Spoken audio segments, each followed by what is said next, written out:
தெரிஞ்ச காரியத்தை சொல்றதுக்காக நீங்க என்ன கூட்டு போல. அவங்களுடைய இருதயம் உங்களுக்கு தெரியும், யார் வருவாங்கன்னு உங்களுக்கு தெரியும்பா, என்ன வார்த்தையை பேசணும் அப்படின்னு சொல்லி ஆண்டவர்கிட்ட ஜெபித்த போது ஆண்டவர் ஒரு வார்த்தையை என்னுடைய இருதயத்தில் வச்சாங்க. அந்த வார்த்தையை ஜீசஸே ஒரு பெண் கிட்ட சொல்ற வார்த்தை. அந்த பெண் கிட்ட எந்த பெண்ணிடத்தில் அவர் அதை சொல்றாங்க அப்படின்னு சொன்னா, அந்த பெண் ஆண்டவரை மிக மிக மிக நேசித்த ஒரு பெண்மணியா இருந்தாங்க. ஆண்டவர் சிலுவையை சுமந்து கொண்டு போகும்போது அவர் பின்னாடி அழுதுகிட்டே போறாங்க. ஆண்டவர் அவளுடைய வாழ்க்கையில பெரிய அற்புதத்தை செஞ்சிருந்தாங்க. அதனால அவள் ஆண்டவருக்காக ஊழியம் செய்த ஒரு பெண்ணா இருந்தாங்க. சிலுவையை சுமக்கும் போதும் பின்னாடி போறாங்க. சிலுவையில் ஆண்டவர் தொங்கிக் கொண்டிருக்கும் போதும் சிலுவைக்கு அருகில நின்று கண்ணீர் வடித்து ஆண்டவரை பார்த்து, அவருடைய வேதனையை பார்த்து கண்ணீர் வடிக்கிறாங்க. அது மாத்திரம் இல்ல, ஆண்டவர் சிலுவையில மரித்து அடக்கம் பண்ணையாயிற்று. அந்த உயிர்த்தெழுந்த நாளின் காலை வேளையில அதிக இருட்டோட ஆண்டவரை தேடி அந்த இடத்துக்கு போறாங்க. கல்லறையில் பெரிய கல் வைக்கப்பட்டிருக்குமே, நான் ஒரு பெண்ணு தானே, எப்படி நான் அதை தள்ள முடியும் அப்படியெல்லாம் யோசிக்கவே இல்லை. என் ஆண்டவரை நான் பார்க்கணும். அவர் மேலே வச்சிருந்த அன்புனால அதிகாலையில் அதிக இருட்டோடு அவருடைய சீஷர்கள் எல்லாம் ஒரு இடத்துல இருக்கிறாங்க. ஆனால் ஒரு பெண்ணா ஆண்டவருடைய கல்லறை இடத்திற்கு போறாங்க. போனா கல் புரட்டி தள்ளப்பட்டிருக்குது. கீழே குனிஞ்சு பார்க்குறாங்க, 2 தேவதூதர்கள் இருக்கிறாங்க. ஆண்டவருடைய சரீரத்தை சுற்றின அந்த துணி அந்த பக்கத்தில் இருக்குது. இவளுடைய இருதயமோ கலங்கி நின்றதையோ, இயேசுவனை பார்க்கணும்னு வந்தேனே, அவருக்கு இந்த வாசனை திரவியங்களெல்லாம் நான் வைக்கணும்னு வந்தேனே, ஆனா அவரை காணலையே, யாரோ எடுத்துட்டு போயிட்டாங்களே அப்படின்னு சொல்லி கலக்கத்தோடு நிற்கும் போது உங்களிடத்தில் சொன்ன வார்த்தையை இயேசு கிறிஸ்து அந்த பெண்ணிடத்தில் சொன்னார். ஸ்திரீயே ஏன் அழுகிறாய்? ஹல்லேலூயா. ஸ்திரீயே ஏன் அழுகிறாய்? மகதலேனா மரியாளே அந்த பெண், கண்ணீர் வடித்து கொண்டு நின்ற பெண் யாரு? மகதலேனா மரியாள். யோவான் எழுதின சுவிசேஷம் 20வது அதிகாரம் 15வது வசனத்துல அந்த வார்த்தை போடப்பட்டிருக்கிறது. ஆண்டவர் கேட்கிறாங்க, ஜீசஸ் கேட்கிறாங்க, மரியாளை பார்த்து கேட்கிறாங்க, ஸ்திரீயே ஏன் அழுகிறாய்? யாரை தேடுகிறாய்? ஹல்லேலூயா. எம்மா நீ ஏம்மா அழுற? என் பின்னாடி அழுது கொண்டே சிலுவை சுமந்த நேரம் முதல், நான் சிலுவையில தொங்கின நேரம் முதற்கொண்டு ஒவ்வொரு நாளும் நீ இந்த 3 நாட்களும் கண்ணீரோடு இருந்தியே, ஏன் அழுற? உன் கண்ணீருக்கான பதில் எங்கேயோ இல்லை, உன் பக்கத்துல தான் நான் நிற்கிறேன். ஹல்லேலூயா. கரங்களை தட்டி ஆண்டவரை மகிமைப்படுத்தலாமா? ஸ்திரீயே நீ அழுது கொண்டிருக்கிறியே, உன் கண்ணு யாரையோ தேடிக்கொண்டே இருக்கிறதே, யாரை தேடுகிறாய்? உன் கண்ணு தேடிக்கொண்டிருக்கிற நபர் உன் ஜெபத்துக்கான பதில், உன்னுடைய கண்ணீருக்கான பதில் எங்கோ தொலைவில் இல்லை, உன் அருகில தான் நான் நிற்கிறேன். ஹல்லேலூயா. ஆண்டவர் கொடுத்த வார்த்தை, வந்திருக்கிற என் பிள்ளைகளிடத்துல எல்லாம் சொல்லு, ஏம்மா அழுறேன் நான், நீ ஏன் அழுறேன்னு நான் கேட்டேன்னு சொல்லு. இந்த வார்த்தையை கேட்கும் போதே அவருடைய இருதயத்தின் காயத்தை நான் கட்டுவேன். இந்த வார்த்தை அவர்கள் நீ பேசும்பொழுதே அவருடைய இருதயத்தின் ரணமாயிருக்கிற காயங்கள் கட்டப்படும், அவங்க வாழ்க்கை கட்டப்படும்னு சொல்லி ஆண்டவர் சொல்லி அனுப்பியிருக்கிறாங்க. தொடர்ந்து இதற்காக ஜெபித்து கொண்டே இருந்தபோது ஆண்டவர் கொடுத்த வார்த்தை, யாரெல்லாம் என் வாழ்க்கை முடிஞ்சிருச்சு, என்னுடைய வாழ்க்கை, என் குடும்பம், என் பிள்ளைகளுடைய வாழ்க்கை முடிஞ்சிருச்சு, என் வாழ்க்கைங்கிற வண்டி நின்றுச்சு, ஏதோ நான் வாழ்ந்து கொண்டிருக்கிறாங்கன்னா, இன்றைய நாளில் அவங்களுடைய வாழ்க்கையை நான் ரீஸ்டார்ட் பண்ணுகிறேன், மீண்டும் துவங்க விரும்புகிறேன். அவர்களிடத்தில் என்னுடைய ஆவியை ஊற்றி அவர்களை புதுப்பித்து, இன்னும் ஜெப ஆவியை இன்னும் அவர்களுக்குள்ளாக ஊற்றி, நம்பிக்கை நாயகனாகிய இயேசுவை காண்டுகொள்ளும்படி ரீஸ்டார்ட் பண்ண விரும்புகிறேன். ஹல்லேலூயா. ஆண்டவர் நம்முடைய வாழ்க்கையை புதியதாய் துவக்க வல்லமையுள்ள தேவனாய் இருக்கிறார். புதிய துவக்கத்தை தர வல்லமை உள்ளவர். உங்களுடைய பிள்ளைகளுடைய வாழ்க்கையில் இவ்வளவுதான், இனிமே மாறுறதுக்கு வாய்ப்பே இல்லை. என் கணவருக்கு இவ்வளோ சொல்லியாச்சு, இனி மாற வாய்ப்பு இல்லை. Full stop வச்சிட்டிங்களா? போலீஸ் ஸ்டேஷனில் சில கேஸ் எல்லாம் என்ன செய்வாங்களா, ஃபைல் என்ன செஞ்சாச்சா, க்ளோஸ் பண்ணியாச்சு அப்படின்னு சொல்லி அந்த ஃபைல் அடிச்சா என்ன வரும்? புகையா வரும். அப்படி ஃபைலை க்ளோஸ் பண்ண காரியம் உங்க குடும்பத்தில் இருக்குதா? எந்த காரியத்தை ஃபைலை க்ளோஸ் பண்ணீங்க? ஜீசஸ் இன்னைக்கு அந்த சீட்டில் உட்கார்றார், அந்த ஃபைலை திருப்புறாரு. எதெல்லாம் நடக்காதுன்னு நினைக்கிறீங்களோ, எந்த காரியெல்லாம் முற்றுப்புள்ளி வைத்தாயிடுச்சு நினைக்கிறீங்களோ, அந்த காரியத்தில் புது துவக்கத்தை துவங்க தேவன் வல்லவர். ஹல்லேலூயா. ஆமென் என்று சொல்லுவோமா? ஆமென். ஹalleluya. இன்னைக்கு நம்ம கொஞ்ச நேரம் எதை தியானிக்க போறோம் அப்படின்னு சொன்னா, ஆண்டவராகிய இயேசு கிறிஸ்து எப்பொழுதெல்லாம் பெண்கள்லாம் கண்ணீர் விட்டு அழுதுகிட்டு இருந்தாங்களோ, அவங்க பக்கத்துல வந்து அவங்க கண்ணீரை துடைக்க பல காரியத்தை, அவங்க கண்ணீரை துடைச்சதா வேதம் முழுவதிலும் நம்ம பார்க்க முடியும். பார்க்கிறோமா? அக்கா சொன்னாங்க, ஜெபிக்கிற அக்கா சொன்னாங்க, ஆஹாரின் கண்ணீரை துடைச்சார் இல்ல. எத்தனை பேருடைய கண்ணீரை துடைத்த ஆண்டவர் இன்றைக்கு நம்முடைய கண்ணீரை துடைக்கும்படி இந்த இடத்துல பிரசன்னமாய் வந்திருக்கிறார். ஹalleluya. முதலாவது நம்ம ஒரு நபரை பார்க்க போறோம், ஒரு பெண்ணை பார்க்க போறோம். அவங்க யார் அப்படின்னு சொன்னா, அவங்க தன்னுடைய தனிப்பட்ட வாழ்க்கையில் இருக்கிற குறைவு, தன்னுடைய தனிப்பட்ட வாழ்க்கையில் இருக்கிற தேவைக்காக, தன்னுடைய தனிப்பட்ட வாழ்க்கையில் இருக்கிற வெறுமைக்காக அழுது கொண்டே இருந்த ஒரு மகள்.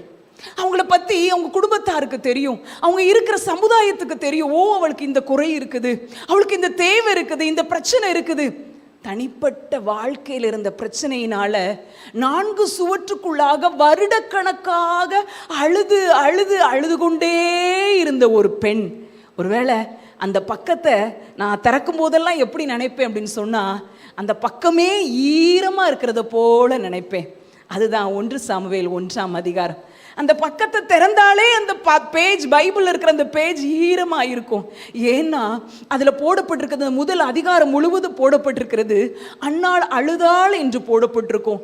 அடுத்து மிகவும் அழுதாள் என்று போடப்பட்டிருக்கும். இன்னொரு வசனத்தில் மனம் கசந்து அழுதாள், அழுதாள், மிகவும் அழுதாள், மனம் கசந்து அழுதாள். விண்ணப்பம் பண்ணினாள், பிரேயர் பண்ணினான் போடப்பட்டிருக்கும். ஜெபித்தாள், விண்ணப்பம் பண்ணினாள், வெகுநேரம் விண்ணப்பம் பண்ணினாள், இருதயத்தையே ஊற்றி விண்ணப்பம் பண்ணினார். அழுது கொண்டே இருந்த ஒரு பெண். அவளுடைய வாழ்க்கையில் ஒரு குறைவு இருந்துச்சு, குழந்தை இல்லை என்கிற ஒரு குறைவு. அந்த குறைவுனால அவளோடு கூட இருந்த பெனினாள் மனக்லேசம் அடையும்படி பேசிக்கொண்டே இருப்பாங்க, துக்கப்படும்படி பேசிக்கொண்டே இருப்பாங்க. அவ கண்ணீரை ஒவ்வொரு முறையும் ஆண்டவருடைய சமூகத்துக்கு, சர்ச்சுக்கு வரும்போது கூட சந்தோஷமா இருக்க முடியாது. ஆலயத்துக்கு வரும்போது கூட பெனினாள் தன்னுடைய துணிகரமான நாவினால துக்கப்படும்படி பேசி விடுவாள்.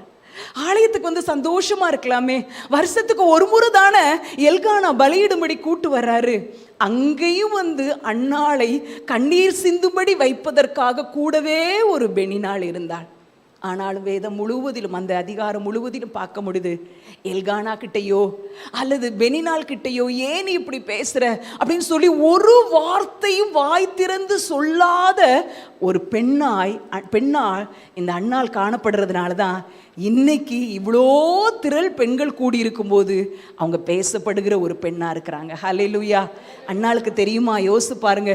நான் அழுகிற அழுக, நான் வடிக்கிற கண்ணீர், 4 சுவற்றுக்குள்ளாக நான் வடிக்கிற கண்ணீர், அது இத்தனை வருஷத்துல 2025ஆம் வருஷத்துல ஜூன் மாசம் 27ஆம் தேதி ஐபிஏ சர்ச்சில் இருக்கிற பெண்களுக்கெல்லாம் என்னை பத்தி பேச போறாங்கன்னு தெரிஞ்சா அழுதாங்க.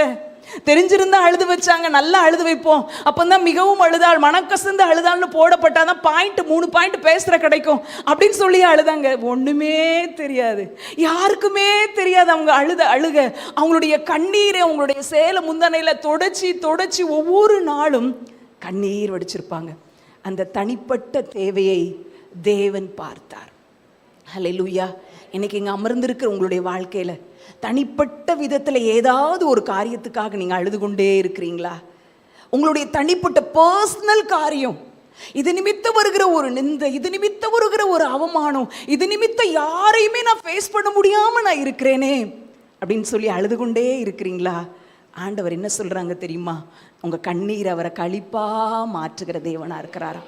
நான் யோசித்து பார்த்தேன், அன்னாளுக்கு திருமணம் ஆனவுடன் ஒரு குழந்தை பிறந்திருக்கலாம், அல்லது திருமணமாகி சில வருஷத்துல ஜெபிக்க ஆரம்பிச்ச உடனே ஒரு குழந்தை பிறந்திருக்கலாம். ஆனா ஆண்டவர் நினைச்சது, அவர் ஒரு பெரிய தீர்க்கதரிசியாக ஒரு 7 விதமான ஊழியத்தை செய்கிற ஒரு சாமுவேலை கொடுக்கணுங்கிறதுக்காக, கண்ணீர் என்கிற விலைக்கிரயம் கொடுக்க வேண்டும் என்பதற்காக கண்ணீர் சிந்தும்படி நாட்கள் மாதங்களாயின, மாதங்கள் வருடங்களாய் மாறின. இன்னைக்கு வருஷ கணக்கா நான் கண்ணீர் வடிக்கிறேன்னு நினைக்கிறீங்களா? நான் சொல்றேங்க, எந்த காரியத்துக்காக நீங்க வருஷ கணக்கா கண்ணீர் வடிக்கிறீங்களோ அந்த காரியத்துக்கான பதில் வரும்போது அந்த பதிலை யாராலும் அசைக்கவே முடியாது. அவ்வளவு ஒரு பெரிய பதிலை தேவன் தருவார், அவ்வளவு பெரிய காரியத்தை தேவன் உங்க வாழ்க்கையில செய்வார். ஐயோ, இந்த பெனினாள் இல்லாமல் இருந்தால் நல்லா இருந்திருக்குமே, இந்த முள்ளு மட்டும் குத்தாமல் இருந்தால் நல்லா இருக்குமே, எல்கானா எவ்வளோ நல்ல மனுஷராக இருக்கிறாரு. அவருக்கு சொல்கிறாரு, அண்ணாளே ஏன் அழுற, ஏன் சாப்பிடாது இருக்கிற, 10 பிள்ளைய காட்டிலும் நான் மேல் தானே உனக்கு, ஏன்பா அழுறன்னு சொல்கிறாரு. ஆனால் அதை வாசிச்சுட்டு நான் அடுத்தடுத்த வசங்களை வாசிக்கும் போது தான் தெரியுது, அது வரைக்கும் அழுது அண்ணாள் எல்கானா சொல்லி கண்ணீர் துடைக்கப்படலை, அதுக்கப்புறம் தான் போடப்பட்டிருக்குது அவள் மிகவும் அழுதாள், மனக்கசந்து அழுதாள். ஒன்று மட்டும் ஞாபகம் வச்சுக்கோங்க, எந்த மனிதனும் நம்முடைய கண்ணீரை நிரந்தரமாய் துடைக்கவே முடியாது. அது எல்கானா போன்ற கணவராய் கூட இருக்கலாம். அண்ணாளுக்கு தெரியும் எல்கானா உண்மையான அன்பு வைக்கிறவர் தான், என் கண்ணீரை துடைக்கிறதுக்கு அவ்வளோ பிரயாசப்படுறவர் தான். எப்படி பேசுறாருங்க, 10 பிள்ளைய பெற்றிருந்தா கூட இவ்வளவு சந்தோஷம் இருக்குமா, நான் அதை காட்டிலும் மேலுங்கிறாரு. ஆனாலும் எல்கானாவின் வார்த்தையினால் அண்ணாள் திருப்தியாகவே இல்லை. எனக்கு பதில் என் தேவனிடத்திலிருந்து கிடைக்க வேண்டும், எனக்கு பதில் வானத்தையும் பூமியை உண்டாக்கின கர்த்தரிடத்திலிருந்து கிடைக்க வேண்டும் என்று சொல்லி ஜெபித்து கொண்டே இருந்து ஜெபத்திற்கான பதிலை பெற்றுக்கொண்டார். இன்னைக்கு தனிப்பட்ட வாழ்க்கையில் குறைவோடு இருக்கும்போது சில நேரத்தில் அது கூட ஒருத்தருடைய ஆறுதலான வார்த்தைகள் நம்மளை கொஞ்சம் மூவ் பண்ண ஆரம்பிச்சிருவோம். ஆனால் ஆண்டவர், அண்ணாளே நான் ஒரு சாமுவேல்ங்கிற ஒரு பிள்ளையை கொடுக்கறதுக்கு நீ இன்னும் உன்னுடைய கண்ணீரை விளைக்கரையமாக்கணும், உன்னுடைய துருத்தி நான் ஒரு பெரிய துருத்தியாக வச்சிருக்கிறேன், உன் துருத்தி நிறையப்படணும்னா அதுக்கு பெனினாள் மாதிரி ஒரு ஆள் உன்னை குத்திட்டே இருக்கணும்னு சொல்லி ஆண்டவர் பெனினாளை போல ஒரு மனுஷரை வச்சிட்டார். ஆனாலும் பாருங்க, அவள் இருந்தாலும் அண்ணாள் தெய்வீக சுபாவத்தை வெளிப்படுத்தி கொண்டே இருந்தாள். இன்றைக்கு ஆண்டவர் உங்களிடத்தில் சொல்லும்படி சொன்ன வார்த்தை, நீங்க ஜெபிக்கிறவங்கிறது உங்களுடைய சுபாவத்தில் வெளிப்பட வேண்டும். ஹல்லேலூயா. நீங்க கண்ணீர் வடிச்சு ஜெபிக்கிறவங்கிறது எதுல வெளிப்படணும்? சுபாவத்தில் வெளிப்படணும். கடினமான சூழ்நிலையா இருக்கலாம், வாழ்க்கையில ரொம்ப பிரச்சனையை அனுபவிக்கிற ஒரு கண்ணீரின் பாதையில நீங்க போய்கொண்டிருந்தாலும் உங்க சுபாவம் தெய்வீக சுபாவமாய் இருந்து கொண்டே இருக்க வேண்டும். பிரச்சனையா இருக்குது, பெனினாள் கிட்ட சண்டை போட்டிருக்கலாம், பெனினாள்கிட்ட என்ன பார்த்து கேட்டியா, உன்னை காட்டில என்னைய தானே எத்தனை மடங்கு நேசிக்கிறார், உனக்கு கிடைச்சதை காட்டில எனக்கு டபுள் பார்த்தியா, உனக்கு ஒரு சாரி எனக்கு 2 சாரி தெரியுமா, சொல்றதுக்கு வார்த்தையாங்க எல்லாம் இருந்திருக்கும். ஆனா மாம்ச பிரகாரமா அவ வீட்டில் இருக்கிற யாரு கூடையும் மாம்சீகமா அவர் போராடவே இல்லை. இன்னைக்கு கண்ணீர் வடித்து கொண்டிருக்கிற உங்களோடு ஆண்டவர் சொல்லுகிறார், மகளே நீ மாம்சத்தின்படி உன் குடும்பத்தில் இருக்கிறவங்களோடு நீ போராடாத. உன்னுடைய வாழ்க்கை கடினம் தான், இந்த கண்ணீரின் சூழ்நிலை கடினம் தான், ஆனா அதுலயும் நீ என்னுடைய சுபாவத்தை நீ இழந்து விடாத. அண்ணாள் அமைதியா இருந்தாள். அவள் அமைதியா இருந்தது நிமித்தம் பரலோகம் அவளுக்காக பேசியது. ஹல்லேலூயா. நம்முடைய காரியத்துக்காக பேச முந்திக் கொண்டோம் என்றால் பரலோகம் நமக்காக பேச பிந்திக் கொள்ளும். நம்ம காரியத்துக்காக பேச, நம்முடைய நியாயத்துக்காக பேச பிந்திக் கொண்டோம் என்றால் பரலோகம் நமக்காக பேசும். ஹல்லேலூயா, ஹல்லேலூயா. ஆண்டவர் இன்றைக்கு சொல்லுகிற காரியம் என்ன குறை உங்களிடத்தில் இருக்குது? ஒருவேளை ஐயோ அண்ணாளுக்கு இருந்தது போல எனக்கு குழந்தை பாக்கியெல்லாம் இல்லாமல் இல்லையே, ஆண்டவர் குழந்தை பாக்கியத்தை கொடுத்துருக்கலாம்.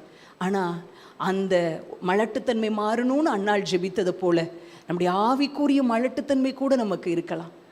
ஜெபிக்க முடியாத ஒரு மலட்டுத்தன்மை, ஐயோ கனிகளற்ற ஒரு கிறிஸ்தவ வாழ்க்கை, ஒரு ஃப்ரூட்ஃபுல் லைஃபே எனக்கு இல்லையே, ஏனோ என்று வாழ்ந்து கொண்டே இருக்கிற ஒரு கனிகளற்ற ஒரு கிறிஸ்தவ வாழ்க்கை வாழ்றேனே, என் ஆவிக்குரிய வாழ்க்கை மலட்டுத்தன்மையா இருக்குதே அப்படின்னு சொல்லி நீங்க நினைக்கிறீங்களா? ஆண்டவர்கிட்ட அழுங்க. ஆண்டவர்கிட்ட அந்த அண்ணாளை போல அழுது, ஆண்டவரே என் ஆவிக்குரிய மலட்டுத்தன்மை மாறணும்னு சொல்லும்போது கண்ணீரை துடைக்கிற ஆண்டவர் உங்களுடைய ஆவிக்குரிய வாழ்க்கையில் உங்களை பலவானா மாற்றுவார். இன்னொரு காரியம், நமக்கு ஒருவேளை அண்ணாளை போல குழந்தை பாக்கியம் இல்லாமல் இருக்கலாம், நமக்கு ஆண்டவர் குழந்தை செல்வத்தை கொடுத்துருக்கலாம். ஆனால் இன்னும் ஒரு பாரம் நமக்கு வேணும். அது என்ன பாரம்?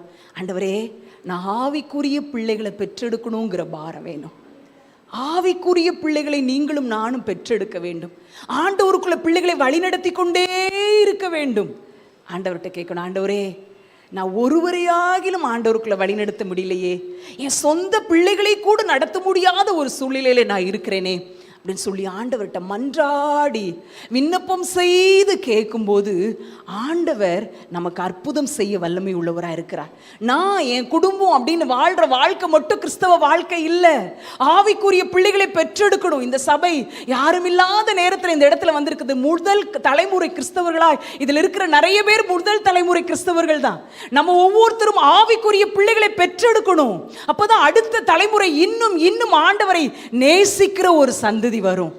ஒவ்வொரு முறையும் ஆலயத்துக்கு வரும்போது பக்கத்து வீட்டில் இருக்கிறவங்களை கேட்டு பாருங்க, நீங்க வர்றீங்களா, இன்னைக்கு சர்ச்சுக்கு வந்து பாருங்களேன், உங்க கூட ஏசப்பா பேசுவாங்க. ஆவிக்குரிய பிள்ளைகளை பெற்றெடுப்பதற்கு ஒரு பாரம் நம்ம உள்ளத்துல வேணும். எப்படி ஒரு பிள்ளை இல்லைன்னா எவ்வளோ வேதனை ஒரு பெண்ணுடைய உள்ளத்துல இருக்குமோ, அதே பாரம் நான் ஆவிக்குரிய வாழ்க்கையில நான் ஆவிக்குரிய பிள்ளைகளை பெற்றெடுக்கணுமே, நான் நிறைய பேருக்கு ஆண்டவரை பற்றி சொல்லணுமேங்கிற பாரம் நமக்கு வேணும். ஆத்தும பாரமே இல்லாம அமர்ந்து கொண்டிருக்கிறோமா? ஆண்டவர் இந்த நாள்ல சொல்றார், ஆத்தும பாரத்தோடு வாழுகிற ஒரு வாழ்க்கை ஆண்டவர் எதிர்பார்க்கிறார். நான் பிள்ளைகளை பெற்றெடுக்கணும், ஆவிக்குரிய பிள்ளைகளை பெற்றெடுக்கணும். ஆண்டவருடைய சமூகத்தில் கேட்போம், ஆண்டவரே எனக்கு அப்படிப்பட்ட கிருபைகளை தாங்க, அப்படிப்பட்ட கிருபைகளை தாங்கன்னு சொல்லி ஆண்டவர்கிட்ட கேட்போம். ஒருவேளை உங்களுடைய தனிப்பட்ட வாழ்க்கையில் இருக்கிற குறைவுகள் நிமித்தம் அழுதுகிட்டே இருப்பீங்கன்னா ஆண்டவர் இன்றைக்கு ஒரு நல்ல செய்தியை சொல்றாரு. என்ன செய்தினா, எப்பொழுதெல்லாம் நம்முடைய குடும்பத்தின் பாரங்கள் அதிகமாகிக்கிட்டே இருக்குதோ, நம்ம கண்ணீர் வடிக்கக்கூடிய சூழ்நிலைகள் அதிகமாகி கொண்டே இருக்குதோ, அப்பொழுதெல்லாம் நம்முடைய ஆவிக்குரிய வாழ்க்கையை தேவன் உயர்த்தி கொண்டே இருப்பார். ஹல்லேலூயா.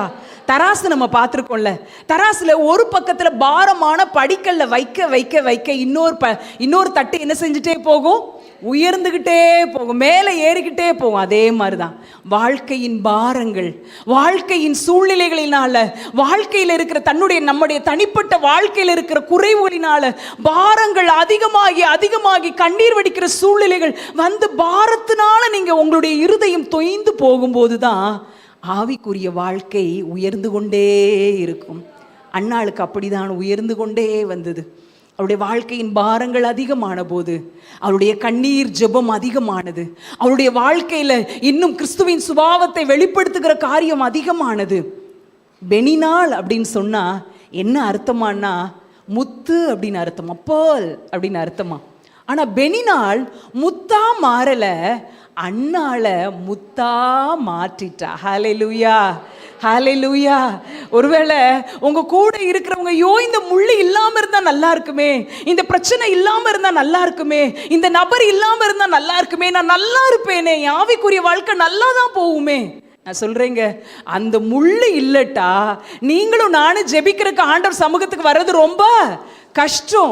அந்த முள்ளு இல்லைன்னா முழங்கால் போட்ட உடனே என்ன ஞாபகம் வரும் தெரியுமா? ஐயோ, பால் அடுப்புல வச்சிருக்கிறோமே, அடுப்புல பால் வச்சிருக்கிறோமே, பிள்ளை வர்ற நேரம் ஆயிடுச்சு, அவனுக்கு அதுக்குள்ள ஒரு வடையை செஞ்சு வச்சிருக்கோமா ஸ்கூல்ல இருந்து. ஆனா எப்போ எல்லாம் ஒரு முள்ள போல, ஒரு பெனினால போல ஒரு பிரச்சனையோ, ஒரு தேவையோ, ஒரு குறைவோ, ஏதோ ஒரு காரியம் குத்திட்டே இருந்துச்சுன்னா எப்படா ஆண்டவர் சமூகத்துக்கு போவோம்? எப்படா அந்த அரைக்கதவை மூடி ஆண்டவருடைய சமூகத்துக்கு வந்து கண்ணீர் வடிப்போம்? ஆண்டவர் இன்னைக்கு அந்த முள் என்னன்னு உங்களுக்கு ஞாபகப்படுத்துவார். அது பிரச்சனையா இருக்கலாம், அது நபரா இருக்கலாம். அந்த நபர் நமக்கு எதிரியே கிடையாது. ஞாபகம் வச்சுக்கோங்க, இந்த உலகத்துல உண்மையான கிறிஸ்தவர்களுக்கு மனிதர்கள் எதிரிகளே கிடையாது. எல்லாரையும் நேசிக்க ஆண்டவர் சொல்லியிருக்கிறார். பிசாசு சில நேரங்களில் மனிதர்கள் மூலமாக நம்மிடத்துல கிரியை செய்வான். அந்த முள்ளா இருக்கிற காரியம் ஆண்டவர்கிட்ட உங்களை கிட்டி நெருங்கி சேர வைக்குதா? ஆண்டவர்கிட்ட கேளுங்க, ஆண்டவரே அன்னாளின் தனிப்பட்ட தேவையை நீங்க நிவர்த்தி செஞ்சீங்க. அவ கேட்டது தன்னுடைய தனிப்பட்ட தேவை, தன்னுடைய நிந்தனை மாறணும்னு கேட்க ஆரம்பிச்சா. போக போக போக அவளுடைய ஜெபம் மாறியது. ஆண்டவரே எனக்காக இல்லை, உங்களுக்காக ஒரு பிள்ளையை கேட்க ஆரம்பிச்சா. கடைசியில் தேவன் கொடுத்தது, மலடியா இருந்தவள் 7 பெற்றாள் என்று சொல்லுகிறபடி 7 ஊழியத்தை செய்கிற 7 வகையான ஒரு கிஃப்ட்டை பெற்ற, வரங்களை பெற்ற ஒரு தேவ மனிதனை கொடுத்தார். நம்ம வாழ்க்கையிலும் குறைவு, தனிப்பட்ட வாழ்க்கையில் இருக்கிற குறைவுக்காக நம்ம ஜோம்னு ஆரம்பிப்போம். ஆனா ஆவிக்குரியவர்களாக மாற மாற மாற மாற ஆண்டவருடைய சமூகத்துல கண்ணீர் சிந்த சிந்த நம்முடைய தனிப்பட்ட தேவை நமக்கு மேலோங்கி நிற்காது. அந்த தனிப்பட்ட தேவையை நிவர்த்தி செய்கிறதுனால தேவன் எப்படியெல்லாம் மகிமைப்பட முடியும், தேவனுக்கு நான் எப்படியெல்லாம் பிரியமா இருக்க முடியுங்கிற எண்ணம் நம்முடைய உள்ளத்துல உண்டாகிவிடும். ஹல்லேலூயா. அன்றைக்கு அன்னாளின் கண்ணீரை கண்ட கர்த்தர் இன்றைக்கு உங்களுடைய கண்ணீரை காண்கிறார். 4 சுவற்றுக்குள்ளே இருந்த அன்னாள் என்னை குறித்து நூற்றாண்டுகள், ஆயிரக்கணக்கான ஆண்டுகள் ஆனாலும் பேசப்பட முடியுமா அப்படின்னு சொல்லி அவன் நினச்சி கூட பார்க்கல. ஆனால் இன்னைக்கும் பேசப்படுகிற ஒரு அமைதியிலுள்ள பெண்ணாய் தேவன் நம்மிடத்தில் சொல்லிட்டாங்க. அன்னாளின் கண்ணீரை தொடச்சாங்க. அன்னாள் மூலம் ஒரு ஆலோசனையை நமக்கு சொல்லியிருக்கிறாங்க. உங்கள் வாழ்க்கையில் கண்ணீரின் அனுபவங்கள், கஷ்டப்படுகிற சூழ்நிலை வரும்போது கிறிஸ்தவ சுபாவத்தை மாத்திரம் நீங்கள் இழந்து விடாதிருங்கள். இல்லை, நம்ம அழகாக ஸ்கிட்டு பார்த்தோம். நல்ல அக்கா, பேரெல்லாம் அழகாக இருக்குல்ல, ஆனால் கொழாயடியில் போய் நம்ம பேசுகிற வார்த்தை இல்லை, கிறிஸ்தவ சுபாவத்தை இழந்து விடாமல் வாழ்ந்த அன்னாள் பேசப்படுகிறாள். நீங்களும் நானும் ஜெபிக்கலாங்க. நீங்கள் ஜெபிக்கிறவங்கிறது எதில் தெரியும்? உங்களுடைய சுபாவத்தில் தான் வெளிப்படணும். நீங்கள் ஜெபிக்கிற பெண்மணி அப்படிங்கிறது உங்கள் தெருவுக்கு நீங்கள் கிறிஸ்தவர்கள்ங்கிறது எதில் தெரியணும்? நம்மளுடைய ஆடையிலையோ, நம்முடைய முகத்திலையோ, அல்லது நம்மளுடைய ஆக்டிவிட்டிலையோ இல்லைங்க, நம்முடைய கேரக்டரில், நம்ம சுபாவத்தில் தெரியணும். இன்னைக்கு ஆண்டவர் உங்களிடத்துல சொல்லுகிற காரியம், மகளே, அன்னாள் அன்னைக்கு அவ சுபாவத்தை இழந்து விடவே இல்லை. அந்த காட்லி நேச்சரை, அந்த தெய்வீக சுபாவத்தை, தேவன் தனக்கு கொடுத்த சுபாவத்தை இழந்து விடவே இல்லை. உங்க வாழ்க்கையிலே பிரச்சனை வரும்போது கத்தி குமிச்சிடுறோமா? நம்ம நியாயத்துக்காக போராடிடுறோமா? மாம்சத்தின்படி பேசிடுறோமா? ஆலயத்தில் இருக்கும்போது ஆவிக்குரியவர்களாய் வாழ்ந்துவிட்டு வீட்டுக்கு போன உடனே மாம்சத்துக்குரியவர்களாய் மாறி, மாம்சத்தின்படியே யோசித்து, மாம்சத்தின்படியே சிந்தித்து, மாம்சத்தின்படியே போராடி, மாம்சத்தின்படியே ஒரு வெற்றியையும் காண துடிக்கிறீர்களோ என்று ஆண்டவர் கேட்கிறார். ஆண்டவர் சொல்லுகிற காரியம், வாழ்க்கையில் இருக்கிற கண்ணீர், அதை நான் துடைக்கிறது எளிது மகளே. எதற்காக தெரியுமா அந்த கண்ணீரின் அனுபவம்? எதற்காக அந்த குறைவு தெரியுமா? எதற்காக அந்த வெறுமை தெரியுமா? நீ இன்னும் என்னுடைய சுபாவத்தில் முத்தை போல உருவாக வேண்டும் என்று தான். குணசாலியான ஸ்திரீ முத்துக்களை பார்க்கும் விலையேற பெற்றவள், குணசாலியாய் நீ மாற வேண்டும் என்று சொல்லிதான் ஆண்டவர் சொல்றார். இன்னைக்கு ஆண்டவர்கிட்ட கேட்ப, ஆண்டவர், என் கேரக்டர், என் சுபாவத்தை நான் இழந்திருக்கிறேன்ப்பா. பிரச்சனை வந்த உடனே நானே பிரச்சனையை தீர்க்கிறதுக்கு கத்திருக்கிறேன், குமிச்சிருக்கிறேன், அவங்ககிட்ட இவங்ககிட்ட ஃபோன் போட்டு பேசியிருக்கிறேன், தேவையில்லாத வார்த்தைகளை நான் விட்டுருக்கிறேன்ப்பா, மாம்சத்தின்படியே நான் பேசியிருக்கிறேன். இன்னைக்கு அன்னாள் மூலம் என்கிட்ட நீங்க பேசுறீங்க. உன் கண்ணீரை துடைக்கிறதுலாம் எனக்கு லேசான காரியம்மா. உன் கண்ணீரை துடைக்கிறது எனக்கு லேசான காரியம். ஆனால் இந்த அனுபவத்தில் நீ எதை கற்றுக்கொள்ள வேண்டும் என்று நான் விரும்புகிறேன்? உன் சுபாவம் மாறணும்னு நான் விரும்புகிறேன். உன் கேரக்டர் மாறணும்னு நான் விரும்புகிறேன். அழுத்தமாய் ஆண்டவர் சொல்லுகிற காரியம், உன் கண்ணீரை துடைப்பது எளிது, உன் வாழ்க்கையில் அற்புதத்தை செய்வது எனக்கு எளிது. ஆனால் உன் வாழ்க்கையில் இதை அனுபவித்ததற்கு எனக்கு ஒரு தேவ திட்டம் உண்டு. உன் வாழ்க்கையில தேவ திட்டம் நிறைவேற வேண்டுமா, அல்லது அற்புதம் செய்ய வேண்டுமா? அற்புதம் செய்வது ஒரு நொடியில, ஒரே நாள்ல நான் உன்னுடைய காரியத்தில் அற்புதத்தை செய்வேன். ஆனா உன்னை உருவாக்கணும்னு நான் வச்சிருக்கிற ப்ராசஸ், அது என்னுடைய பிளான் இல்லை. உன்னை பயன்படுத்தணும் நான் வச்சிருக்கிற அந்த தேவ திட்டத்திற்கு நீ இணங்கி கொடுப்பாயா? முதல் காரியம் பார்த்தோம். தனிப்பட்ட வாழ்க்கையில இருந்த ஒரு கண்ணீரை, அன்னாளின் கண்ணீரை தேவன் துடைத்து, அவளுக்கு மாத்திரம் பதில் கிடைக்கல, முழு இஸ்ரவேல் ஜனங்களுக்கும் ஆசீர்வாதத்தின் ஒரு பிள்ளையை பெற்றெடுத்தாள். ஹல்லேலூயா. நம்ம ஜோமணி கிடைக்கிற காரியம், நான் சொல்றேங்க, நமக்கு மட்டும் ஆசீர்வாதமா இருக்கவே இருக்காது. அது சமுதாயத்துக்கு ஆசீர்வாதத்தை கொண்டு வரும், தேசத்துக்கு ஆசீர்வாதத்தை கொண்டு வரும், அது உலகத்திற்கே ஆசீர்வாதத்தை கொண்டு வரும். ஹல்லேலூயா. தனக்குன்னு கேட்டா, அடுத்த ஆண்டவருக்குன்னு கேட்டா, அடுத்த ஆண்டவருக்காகவே ஒப்படைத்து விட்டாள். இன்னைக்கு என்ன காரியத்துல லேட் ஆகுது உங்க காரியம், எந்த காரியத்துல தாமதமாகி கொண்டிருக்கிறது, ஆண்டவர் சொல்றார், அது உனக்கு மட்டும் இல்லம்மா. ஒரு கல்லுல 2 மாங்கான்னு சொல்ற மாதிரி அவ ஜெபித்த ஜெபத்துக்கு அன்னாளின் நிந்தையும் மாற்றப்பட்டது. தேவனுக்கும் ஜெபிக்கிற ஒரு மனிதன் கிடைத்து விட்டார். ஹல்லேலூயா. ஆண்டவர்ட்ட அப்படி கேட்போம், ஆண்டவரே, என் பிள்ளைக்காக ஜெபம் பண்றேன், என் குடும்பத்துக்காக ஜெபம் பண்றேன், என் தனிப்பட்ட காரியத்துக்காக ஜெபம் பண்றேன். அது எனக்கு மட்டும் பிளெஸ்ஸிங்கா இருக்கக்கூடாதுப்பா, அது தேசத்துக்கே பிளெஸ்ஸிங்கா மாறணும். அவன் ஒரு மோசேய போல இருக்கணும்ப்பா, அவன் ஒரு சாமுவேலை போல இருக்கணும், அவன் ஒரு இவான் ராபர்ட்டை போல இருக்கணும்ப்பா. அப்படி ஒரு பிள்ளையா எனக்கு தாங்கப்பா. இன்னைக்கு சீரழித்து கொண்டிருக்கிற என் பிள்ளை அப்படி ஒரு பிள்ளையா மாறட்டும். ஜெபித்தா பதில் கிடைக்குமா?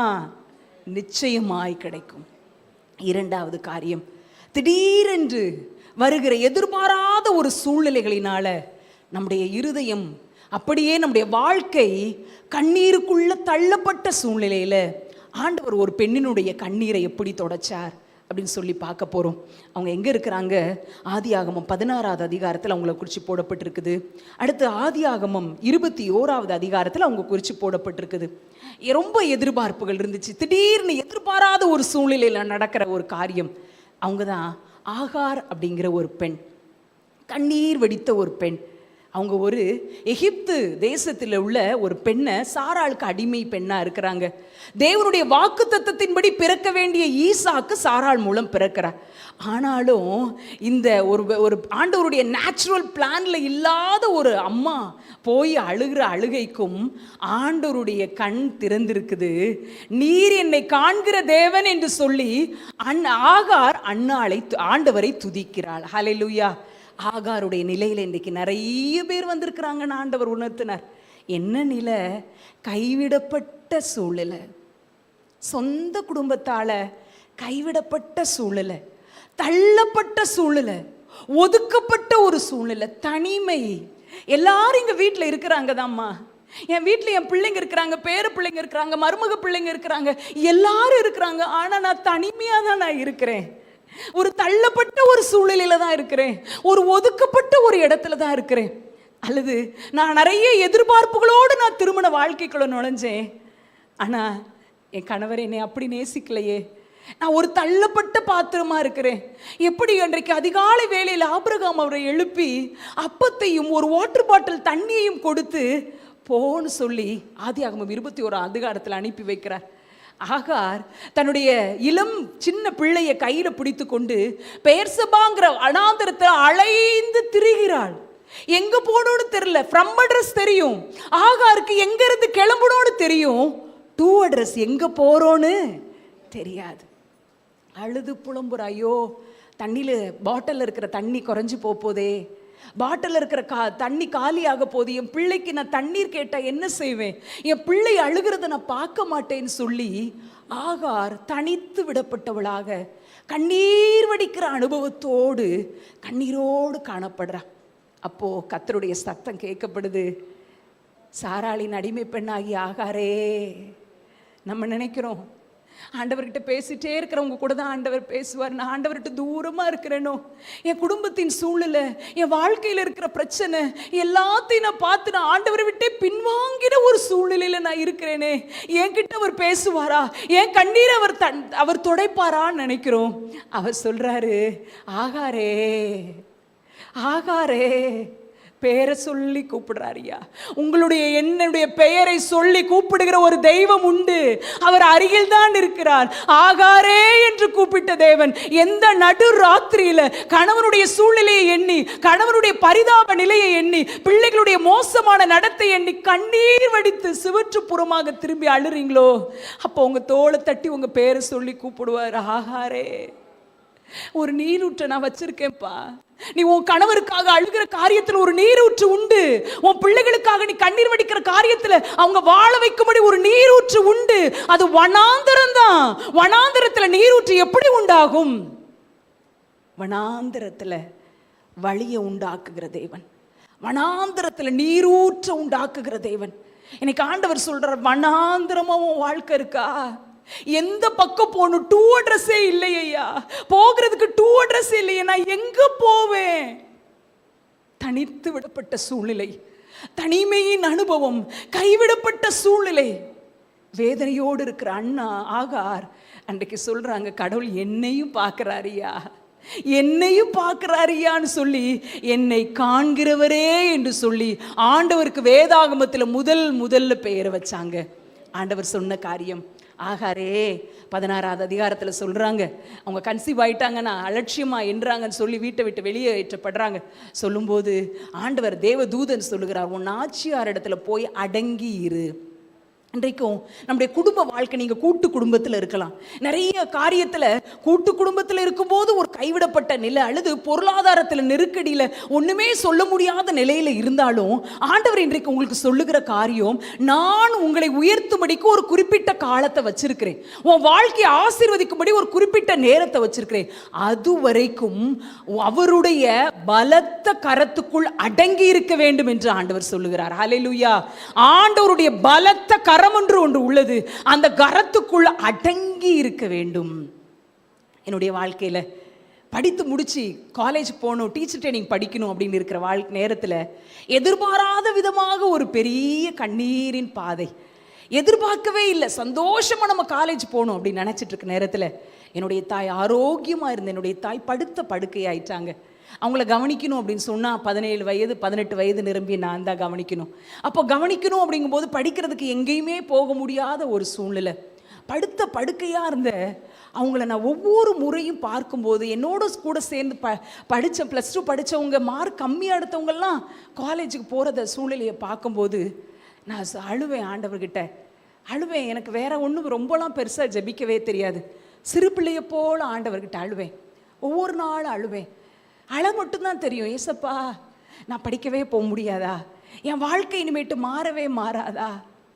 இவ்வளோ பேர் உடன் பிறந்தவர்களோடு பறந்தது உண்மைதான், ஆனால் இன்னைக்கு ஒரு பெரிய குடும்பத்தின் பொறுப்பை என் மேலே, இளம் பிராயத்தில் இருக்கிற என் மேலே இவ்வளோ பெரிய குடும்பத்தின் பொறுப்பை வச்சிருக்கிறீங்களே, திருமணமாகாத அண்ணன், கடைக்கு போகிற அப்பா, படுத்த படுக்கையாக இருக்கிற அம்மா, இவங்களெல்லாம் கவனிக்கிற ஒரு பெரிய பொறுப்பை கொடுத்துருக்குறீங்களே. நான் சொல்கிறேங்க, ஆண்டவர் பிரத்யட்சமான சத்தமெல்லாம் எனக்கு கேட்கப்படலை, மகளே கொஞ்சம் வருஷம்தான், நீ அதை சகிச்சுக்கோ, அப்படியெல்லாம் ஒன்றுமே தெரியாது. ஓஷிப்பில் சிஸ்டர் நடத்துகிற மாதிரி தான், இப்போ எங்கே இருக்க, 20 அடி தெரியுதா, அந்த 20 அடி போனோன்னே அடுத்த 20 அடி தெரியும். அதை போல தான் ஒவ்வொரு நாளும் காலையிலே 3 மணிக்கு எழும்புவேன். ஏன்னா எனக்கு வேற யாருமே கிடையாது என் நெருக்கத்தை மாற்றுவதற்கு, என் கண்ணீரை ஆண்டவருடைய சமூகத்தில் மாத்திரம்தான் நான் சொல்ல முடியும், அவரை தவிர ஒருத்தருமே இல்லை. 3 மணிக்கு அலாரம் வச்சு எழும்புவேன். அது வரைக்கும் 5 நிமிஷத்துக்கு அகில உலகத்துக்காக ஜெபித்த ஆள் நான். பிறந்ததிலிருந்து கிறிஸ்தவ குடும்பம், கிறிஸ்தவ கிராமம், கிறிஸ்தவ வாசனையை தவிர வேற ஒரு சினிமா பாடலோ நடிகர்களை கூட ஒருத்தருமே தெரியாது 10வது படிக்கிற வரைக்கும். அன்றைக்கு பாரங்கள் அதிகமானப்போ வீட்டின் கதவை, ஒரு டைனிங் ஹாலோட ரூமை மூடி முழங்கால் போட்டு ஏசப்பாட்ட சொன்னேன், ஏசப்பா எனக்கு முழங்கால் போட்டு பரமண்டலங்களில் இருக்கிற எங்கள் பிதாவேன்னு சொல்லி ஃபார்மலாக ஜெபிக்க ஆரம்பித்தேன்னா 5 நிமிஷத்துக்கு மேலே எனக்கு ஜெபிக்க தெரியாது. ஆண்டவரே ஒன்று செய்கிறேன்ப்பா, ஆண்டவரே என்னெல்லாம் என் உள்ளத்தில் கவலையாக இருக்கோ அதெல்லாம் உங்கள்கிட்ட சொல்கிறேன், 2 பேரும் உட்கார அளவுக்கு இந்த போர்வையை நான் விரிச்சுக்கிறேன், நீங்கள் ஒரு பக்கம் உட்காருங்க, நான் ஒரு பக்கம் உட்காடுறேன். ஒவ்வொரு நாளும் நான் சொன்ன காரியம், காலையில் என்ன உப்புமா செய்யணும்னு ஏசப்பாட்ட சொல்லுவீங்க, நீங்கள் நம்புவீங்களோ நம்ப மாட்டீங்களோ தெரியாது. ஏசப்பாட்ட சொல்லுவேன், ஏசப்பா இன்னைக்கு உப்புமா செய்யணும், அது கூட உதிரியாக எனக்கு செய்ய தெரியாதுல்ல, அதை எங்கள் சின்ன அண்ணே சாப்பிட மாட்டான், எனக்கு அதை செய்யறதுக்கு நீங்கள் உதவி செய்வீங்களா அப்படின்னு சொல்லி கேட்பேன். இதை செய்யணும் ஏசப்பா, இன்னைக்கு அம்மாவை ஒவ்வொரு முறையும் பல் தேய்க்கிறதுக்கு ப்ரஷ்ஷில் பேஸ்ட் வச்சு கொடுத்து அந்த நுரைய துப்புறக்கு கப்பு பிடிக்கிறதுலேருந்து ராத்திரி பல முறை உங்களுக்கு டாய்லெட்டுக்கு எழும்புறதுக்கு உதவி செய்கிற வரைக்கும் அனைத்தையும் செய்ய வேண்டும். இடது பக்க எல்லா உறுப்புகளும் செயலிழந்து போயிடுச்சு. அப்போ ஏசப்பாட்ட சொல்லுவேன், ஏசப்பா அம்மாவுக்கு ஃபிசியோதெரபி செய்யணும், ஒவ்வொரு நாளும் வெளியிலேருந்து ஃபிசியோதெரபி வந்தால் ஒவ்வொரு நாளும் 300 ரூபா கொடுக்கணும், அது ஒரு நாள் கற்றுக் கொடுத்ததை நான் வாரம் முழுவதும் எப்போ எல்லாம் ஃப்ரீயாக இருக்கணும் செய்து கொண்டே இருக்கணும், ஒவ்வொரு முறையும் அவங்கள நான் தூக்கணும்ப்பா. தூக்கும்போது அம்மா வெயிட்டாக இருக்கிறாங்க, ஒவ்வொருக்கும் அம்மாவை தூக்கும்போது என் நெஞ்சிலாம் வலிக்கு சாமி, நான் தூக்கும்போது நீங்களும் எனக்கு ஒரு கை கொடுத்துக்கிடுவீங்களா அப்படின்னு சொல்லி கேட்பேன். ஏசப்பாட்ட சொல்லுவேன், நான் தூக்குறப்போ நீங்களும் எனக்கு ஒரு கை கொடுத்துக்கோங்க ஏசப்பா அப்படின்னு சொல்லுவேன். இன்னும் குடும்பத்திற்குரிய சின்ன சின்ன சின்ன சின்ன காரியங்கள் எல்லாவற்றையும் ஆண்டவரோடு சேர்ந்து சேர்ந்து சேர்ந்து சேர்ந்து செய்ய ஆண்டவர் உதவி செஞ்சார்.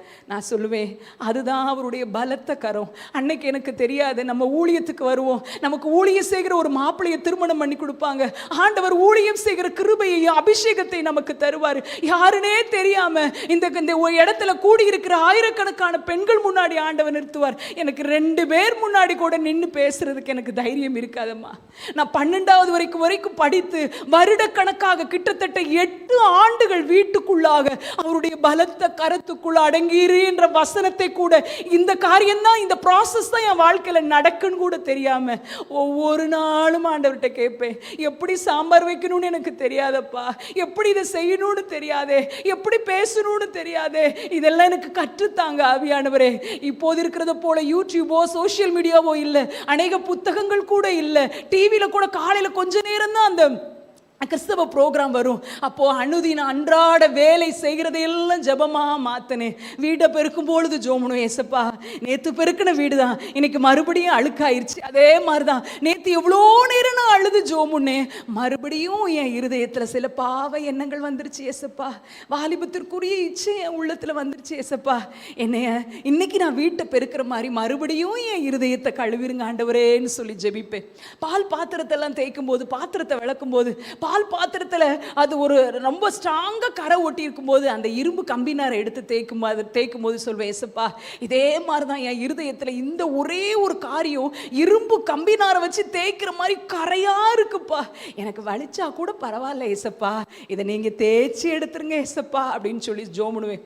சப்பாத்திக்கு மாவு பிசையும் போது ஜோமுனுவேன், வேகமாக செஞ்சு வேகமாக பிசைஞ்சு செஞ்சு சப்பாத்தி ஹார்டாக இருக்குது, சவைக்க கூட முடியல ஏசப்பா, ஆனால் என்னைக்காவது ஒரு நாள் டைம் கிடச்சி நல்ல தேய்ச்சி அழுத்தி குத்தி உடைச்சி செய்கிற சப்பாத்தி மென்மையாக இருக்கிறத போல என் வாழ்க்கையை நீங்கள் உடைச்சிருங்க ஆண்டவரே, என் வாழ்க்கையை நீங்கள் உடைச்சிருங்க, உங்களுக்கு பிரியமானபடி பிசைஞ்சிருங்க, உங்கள் விருப்பம் ஆகிற வரைக்கும் நீங்கள் அதை பிசைங்க, உங்களுக்கு திருப்தி ஆகிற வரைக்கும் நீங்கள் அதை உடைங்கப்பா, என்னுடைய சுபாவமும் மென்மையுள்ளதாக மாற்றும்படிக்கு என்னை மாற்றுங்க ஏசப்பான்னு சொல்லி சப்பாத்தி மாவு பிசையும் போது ஜோமுனுவேன்.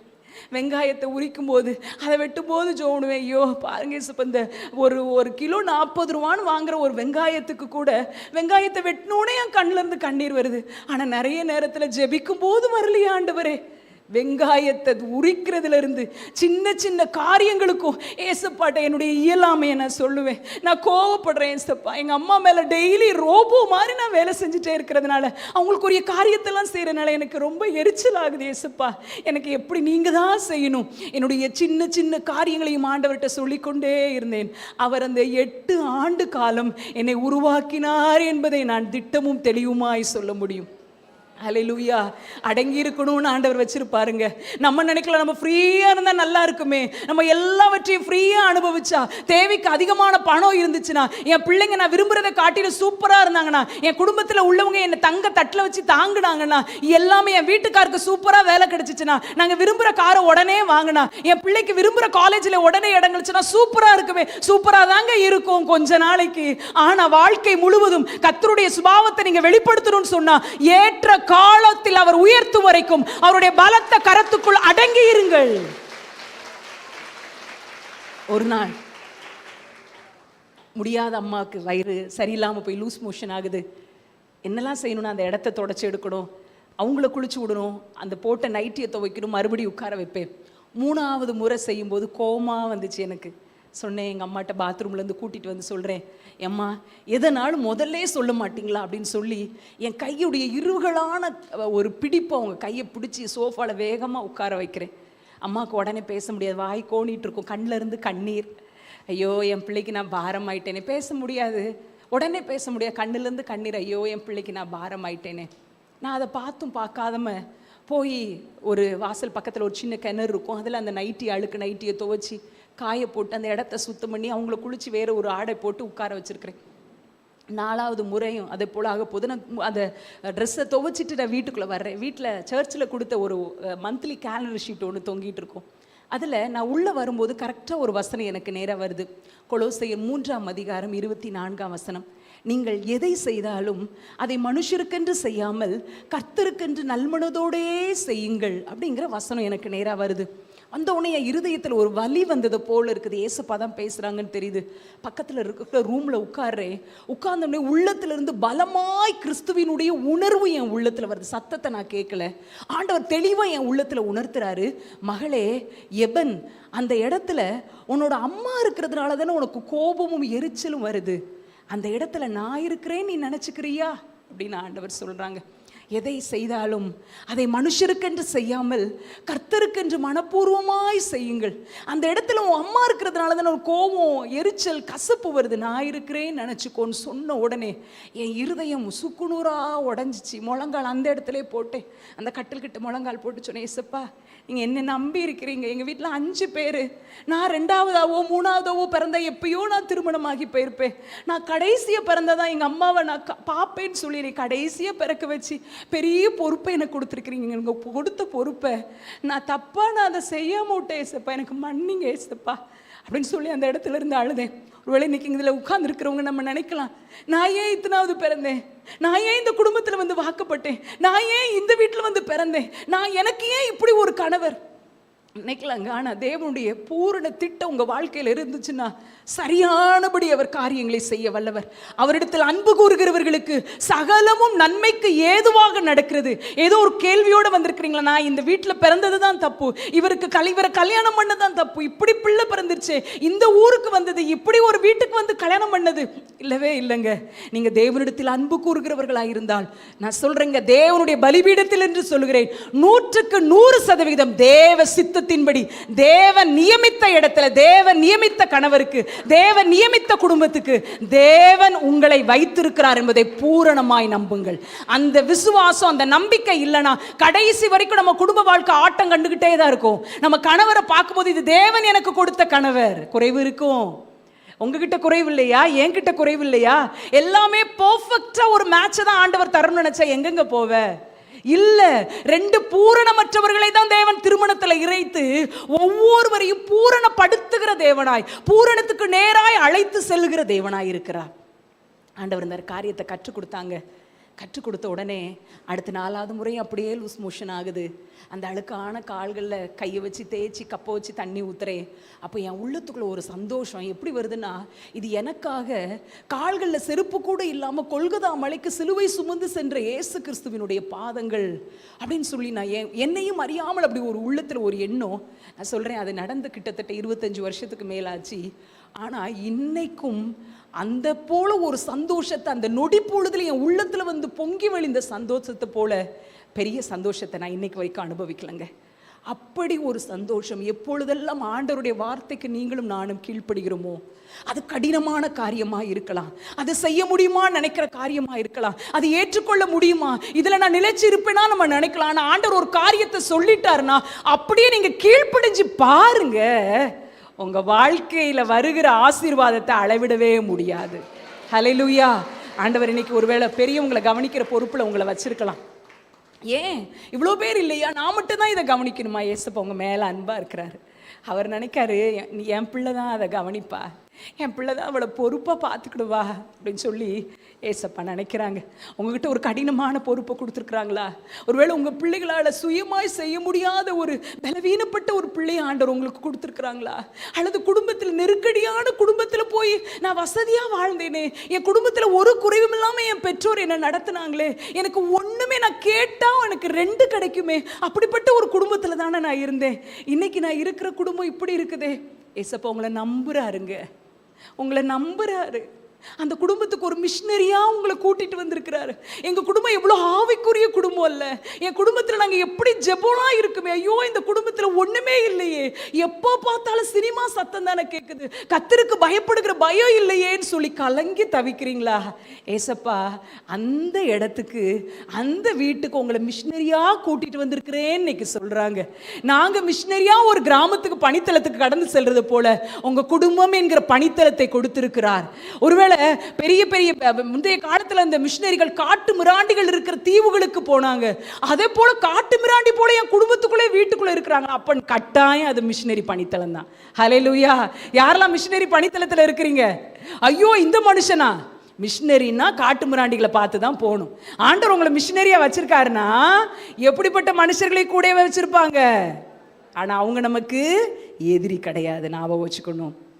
இல்லை ஆண்டவரே, நீங்கள் எனக்கு கொடுத்துருக்கிற அந்த காலகட்டம், அந்த ஏற்ற காலம் வரும் வரைக்கும் அவருடைய பலத்த கரத்துக்குள்ளே நான் அடங்கி இருக்கிறேன்ப்பா, பலத்த கரத்துக்குள்ளே நான் அடங்கி இருக்கிறேன்ப்பா. நான் அரங்கிருக்கேன், என்ன ஒப்பு கொடுக்குறேன். நான் நினைப்பேன், அப்போவே ஆண்டவர் எனக்கு ஒரு தரிசனம் காமிச்சிருக்கலாம்ல. 8 வருஷம் தான், உனக்கு இந்த கண்ணீரெல்லாம் மாறப்போகுது, இந்த சூழ்நிலையெல்லாம் மாறப்போகுது, நான் அடுத்து உன்னை நான் ஆசீர்வாதமா சந்தோஷமா வைப்பேன். இப்போ நீ இருக்கிற 2 கிராமத்துக்கு தான் நீ போயிருக்க, மிஞ்சி போனால் ஸ்கூலுக்கு போன 10 ஊருக்கு தான் போயிருக்க.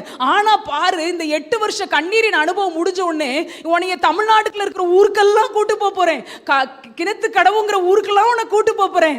நான் ஊழியத்துக்கு வரலன்னா இந்த ஊருக்கு நான் வந்திருக்க முடியுமாங்க? இல்லவே இல்லை. எனக்கு தெரிஞ்ச ஒரு 10 ஊருக்கு போயிருப்பேங்க, அவ்வளவுதான். கிறிஸ்துமஸ்க்கு துணி எடுக்க ஒரு கடைக்கு போவோம், அடுத்து மளிகை ஜாமான் வாங்க ஒரு கடைக்கு போவோம், ஸ்கூலுக்கு ஒரு கடைக்கு ஒரு ஊருக்கு போயிருப்போம்.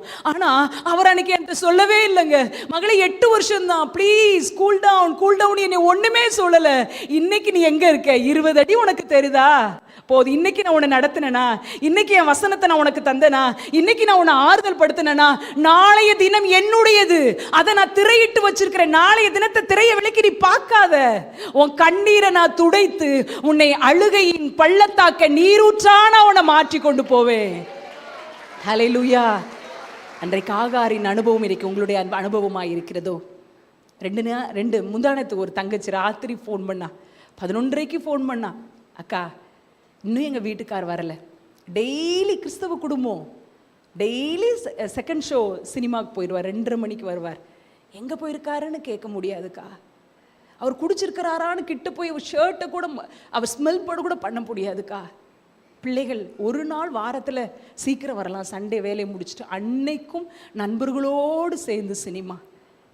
சொன்னா, நான் கூட்டு குடும்பத்தில் இருக்கிறேன், சத்தமாக கூட அவர்கிட்ட பேச முடியாது. பக்கத்தில் இருக்க ரூமில் இருக்கிற என்னோட குழந்தை வீட்டுக்கு கேட்டுரும், ரூமுக்கு கேட்டுரும், சத்தமாக கூட பேச முடியாது. இப்படியெல்லாம் இருக்கிறாங்களேன்ட்டு அவங்க பெற்றோர்கிட்ட சொன்னால் கூட, நீந்தாமா பொறுத்து போகணும், நீந்தான் ஏன் சந்தேகப்படுறேன்னு கேட்குறாங்க. எப்படிக்கா என்னால் நிம்மதியாக இருக்க முடியும்? அவங்க போயிட்டாங்கன்னு சொன்னால் என் இருதயம் குழம்பி தவிக்குது. எங்கே போயிருப்பாரோ, யாரை பார்க்க போயிருப்பாரோ, பல நேரத்தில் 2 பிள்ளைங்களுக்கு மருந்து குடிச்சு நம்ம செத்தாவது போயிடலாமான்னு எத்தனையோ முறை நான் தற்கொலை பண்ணிக்கலாமான்னு நினைக்கிறேன்க்கா. கண்ணீரின் அனுபவம். அவளுக்கு நான் ஒரு சாட்சியை சொன்னேன். என்னுடைய சொந்த குடும்பத்தில் என்னுடைய நெருங்கின உறவினர் வாழ்க்கையில் நடந்த ஒரு சாட்சியை சொன்னேன். அம்மா, ஒரு கல்யாணமான ஒரு பிள்ளை, அவருடைய கணவர் சைக்காட்ரிக் ப்ராப்ளம் அவருக்கு இருந்து மிகுந்த வேதனை, ஒவ்வொரு நாளும் வேதனை, தெரியாமல் திருமணம், தெரியல எப்படிப்பட்டவங்கன்னா, நான் ஆண்டவருக்கு தெரியாமல் இருக்கு அதில் ஏன் கொண்டு போனார், அவருடைய சித்தம் இருக்கும். ஆனால் ஒவ்வொரு நாளும் வேதனை 2 பிள்ளைகளையும் பெற்றெடுத்துட்டு ஆசிரியராக வேலை பார்க்குறா, ஸ்கூலில் டீச்சராக ஒர்க் பண்ணணும், பிள்ளைங்களும் ஸ்கூல் கூட்டு போகணும், வீட்டினுடைய காரியங்கள் எல்லாத்தையும் பார்க்கணும். அவர் காலையில் எழும்புவார், ஏதாவது சம்பந்தமே இல்லாத வார்த்தைகளை பேசுவார், ஒரு சின்ன உதவி கூட செய்ய மாட்டார், அடுத்து தூக்க மாத்திரை போடுவார், தூங்குவார். அவருக்கு 3 வேளையும் மாத்திரை கொடுத்து தூங்குறது தான். அவர் முழிச்சார்னா சம்பந்தமே இல்லாத வார்த்தைகளை பேசி வேதனையை உண்டாக்குகிற ஒரு குடும்ப சூழ்நிலை. அவ ஒரு நாள் யோசித்தாலாம், இதுக்கு மிஞ்சி பாரம் தாங்க முடியாது, வருடங்கள் ஆகிவிட்டது, பிள்ளைங்க அப்பாவை மதிக்கல, இவளுக்கு ஒரு உதவி கூட செய்ய முடியாத ஒரு சூழ்நிலையில் அவர் இருக்கிறாரு.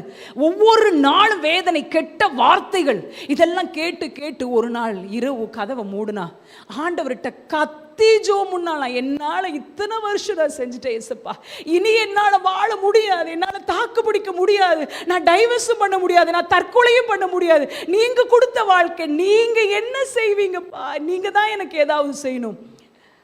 யாக்கோபு அழுது போராடினான் என்று நம்ம ஓசியால வாசிப்போம். ஒரு அழகான வசனம் போடப்பட்டிருக்கோம்.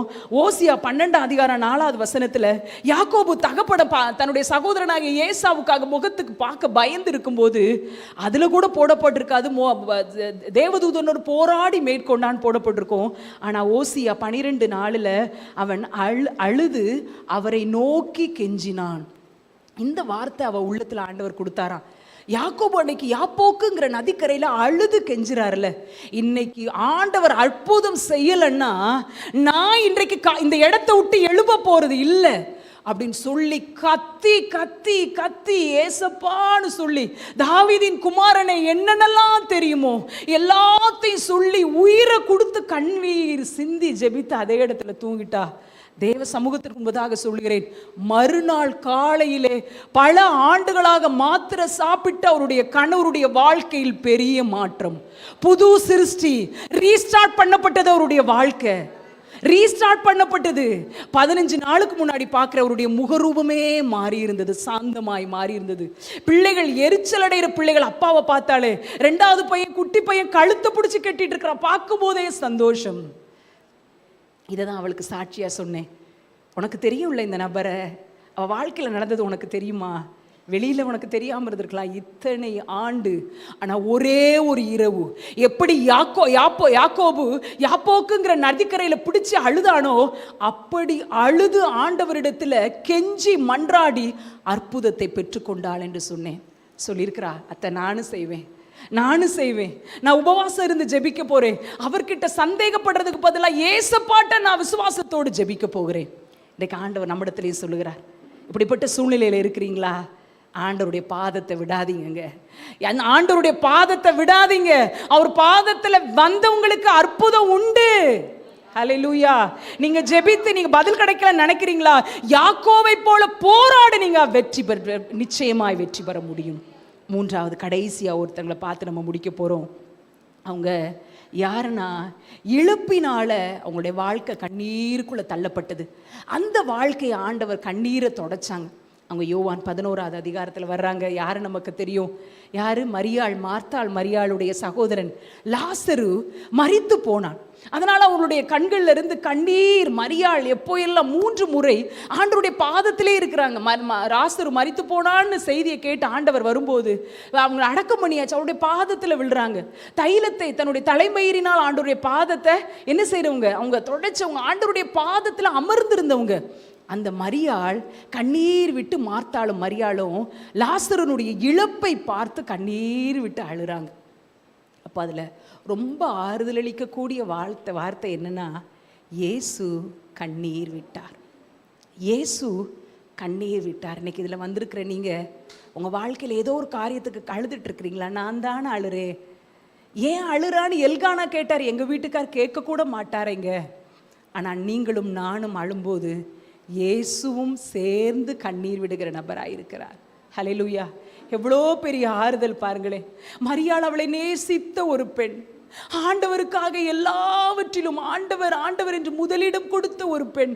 அவ கண்ணீர் விட்டு அழுத உடனே ஆண்டவரும் அழுறாரு ஐயா, அவரும் கண்ணீர் விட்டு அழுகிறார். அன்பான சகோதரிகளே, அன்பான தாய்மார்களே, எப்போ எல்லாம் நீங்கள் கண்ணீர் விடுறீங்களோ, நான் சொல்கிறேங்க, நீங்கள் இருக்கிற அந்த அறைக்குள்ளாக, நீங்கள் இருக்கிற அந்த ஷீட் போட்ட வீடாக இருக்கலாம், ஒரு சாதாரண ஒரு திண்ணையில் உட்காந்து அழுதலாம், அல்லது ஒரு மரத்தடியில் உட்காந்து அழலாம், அல்லது உங்கள் வேலையை நீங்கள் செய்து கொண்டே கண்ணீர் வடித்து கொண்டிருக்கலாம். உங்கள் பக்கத்தில் இருந்து ஆண்டவரும் அழுகிறார் என்பதை நீங்கள் மறந்து போக வேண்டாம். ஹல்லேலூயா. அவரும் உங்களுக்காக கண்ணீர் வடிக்கிறார். இழப்புல அழையோ, எனக்கு நெருங்கினவனை நான் இறங்குறவரை இழந்துட்டேனே, என் பிள்ளையை இழந்துட்டேனே, இயேசுவும் உங்களோடு கண்ணீர் வடிக்கிறார்.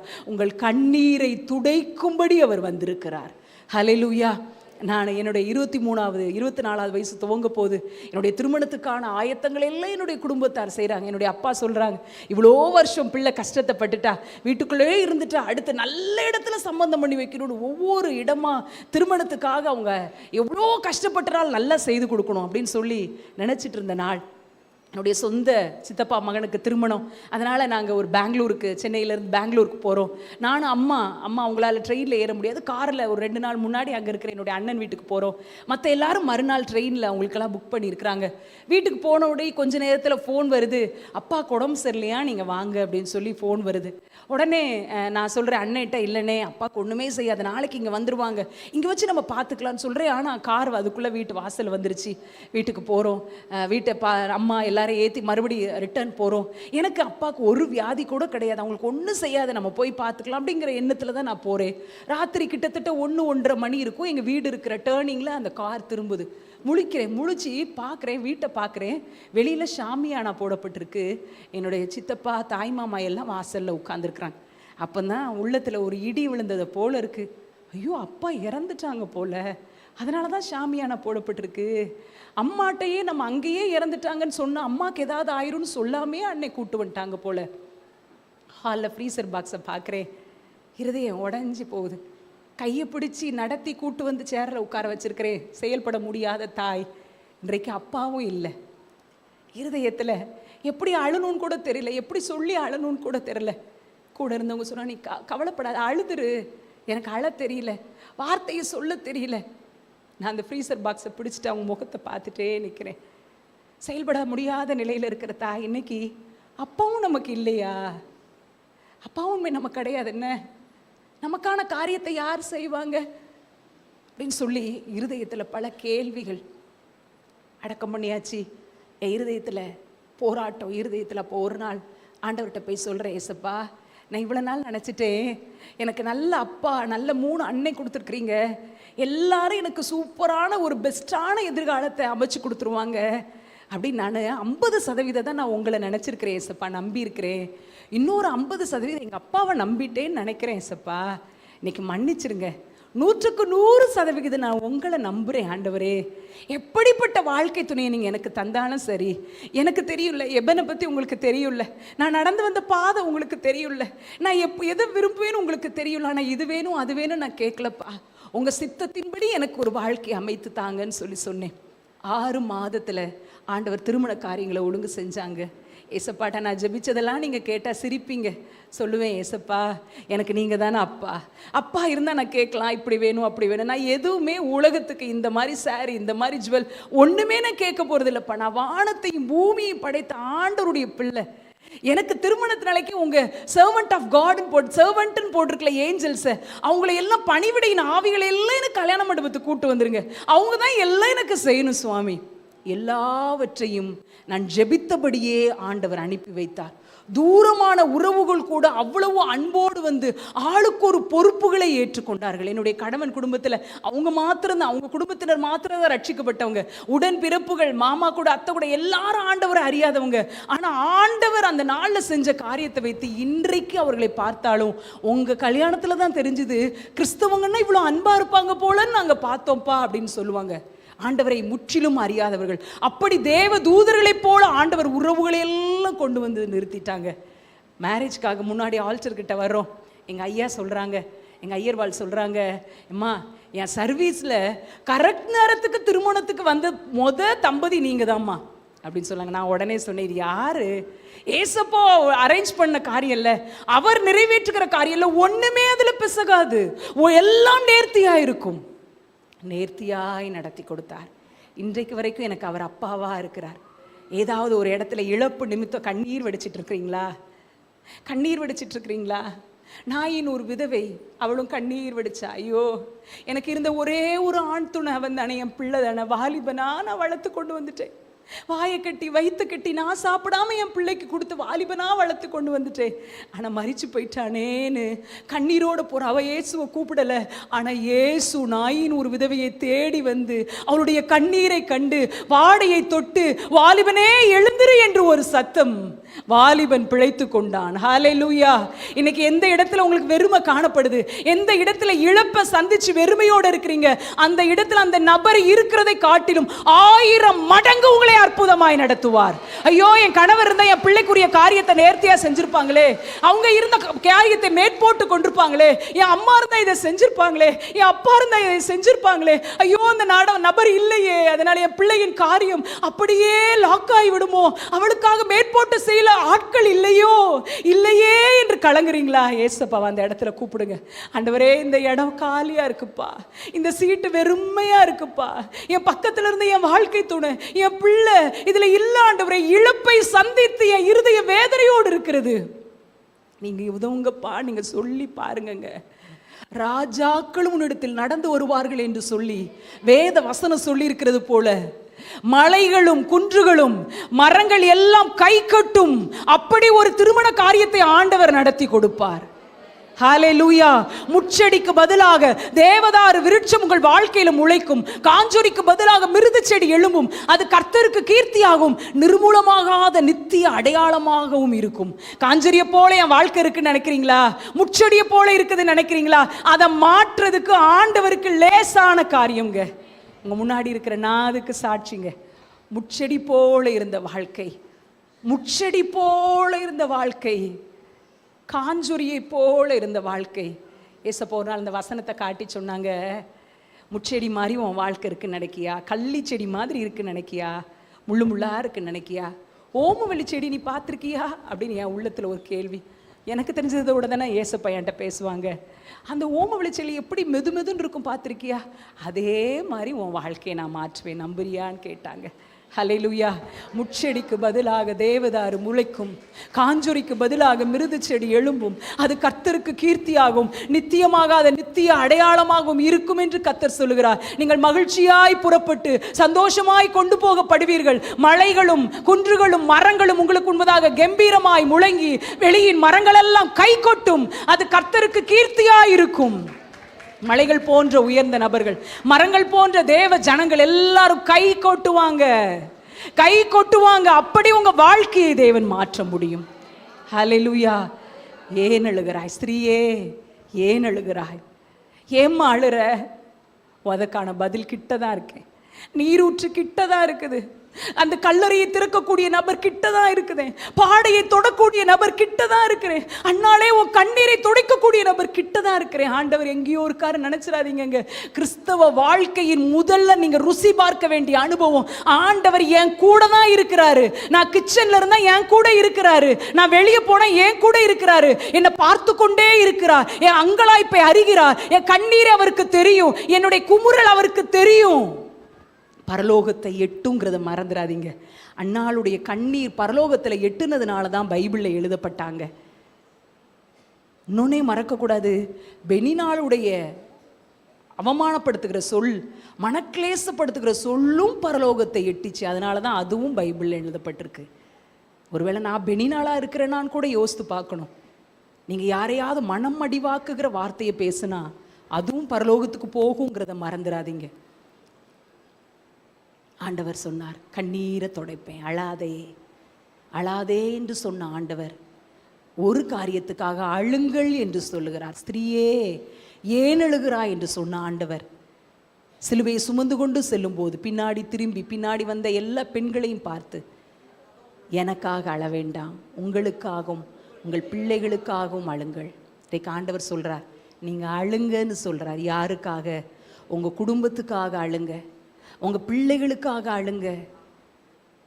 இந்த காரியம் இப்படி இருக்குது, என் பிள்ளையினுடைய வாழ்க்கையில மாற்றம் வரலையே நினைச்சிட்டே இருக்கிறீங்களா? அழுது ஜெபிக்க நீங்க முன்வாருங்கள். எங்கேயோ ஒரு இடத்துல போஸ்ட் கார்டில் ஜெப குறிப்பை எழுதி போட்டுட்டு நிம்மதியா இருப்போம் இல்லைங்க. பக்கத்து வீட்டில் உங்க கூட பிறந்தவங்க யாருக்காவது ஃபோன் போட்டு இப்படி பண்றாங்க அப்படி பண்றாங்கன்னு சொல்லி நம்ம முடிச்சிருவோமா? இல்லைங்க. ஏசப்பா சமூகத்தில் நீங்க உட்காருங்க, உங்க பிள்ளைகளுக்காக நீங்க அழுங்க. காலம் மோசமான காலத்தில் இருக்கிறோம், ஆணும் திருமணம் செய்து கொள்ளக்கூடிய காலத்தில் இருக்கிறோம். ஒரு ஜெப குறிப்பு வந்தது, தமிழர் இந்தியாவில் தமிழ் நாட்டுக்காரர் வெளிநாட்டில் வசிக்கிற ஒருவரிடத்தில் இருந்து ஜெப குறிப்பு வந்தது. என் மகன் திருமணம் பண்ணணும்னு சொல்லி ஜோமனுங்க. அது எதுக்காக குறிப்பானா, ஒரு பெண்ணை திருமணம் பண்ணணும்னு ஜோமனுங்க. அது எந்த நாட்டு பொண்ணா வேணா இருக்கட்டும், எந்த லாங்குவேஜ் வேணா பேசட்டானா, ஒரு பெண்ணை திருமணம் பண்ண வேண்டும். அவன் இருக்கிற இடத்துல, வேலை பார்க்கிற இடத்துல ஆணும் ஆலயத்துல திருமணம் பண்ணுகிற அவல நிலை இருக்குதுன்னு சொன்னாரியா.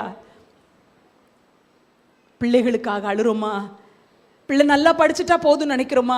அந்த கோச்சிங் இந்த கோச்சிங் விட்டுட்டா நம்ம போதும், அங்கே வாங்கி லோனை வாங்கி ஒரு நல்ல காலேஜில் சேர்த்தா போதும் நினைக்கிறோமா? இல்லைங்க. நீங்களும் நானும் நம்ம பிள்ளைகளுக்காக நல்ல கோர்ஸில் சேர்க்கமோ இல்லையோ, அவங்களுக்காக சொத்துக்களை சேர்த்து வைக்கிறோமோ இல்லையோ, ஒன்றுமே இல்லட்டாலும் கர்த்தருக்கு பயப்படுகிற பயத்தை என்னுடைய பிள்ளைகளுக்குள்ள நான் வச்சுட்டா போதும், வாழ்க்கையின் எந்த மூலையில் இருந்தாலும் கர்த்தர் அவனை ஆசீர்வதித்து விடுவார். நம்ம வெங்காயம் உரிப்போம், எல்லாம் காலி ஆயிடுச்சுன்னு சொல்லி அது உள்ளே தோலை போட்டு அந்த கூடையில் வைப்போம், தூக்கி வெளியில போடுவோம். அது ஒரு மழை விழுந்தோடனே அதுல இருந்து ஒரு துளிர் வந்திருக்கும். என்னன்னா, அது எந்த காஞ்ச அழுகின வெங்காயத்துக்குள்ள ஏதோ ஒரு துளி உயிர் இருந்தது, முளைத்து விட்டது. நீங்களும் நானும் நம்முடைய பிள்ளையை வேலைக்காக படிப்பிற்காக எந்த மூளைக்கு அனுப்பினாலும் இயேசு என்கிற கர்த்தருக்கு பயப்படுகிற பயம் என்கிற ஒரு துளி ஜீவன் இருந்து விட்டால் அவன் எங்கிருந்தாலும் பிழைத்துக் கொள்வான்.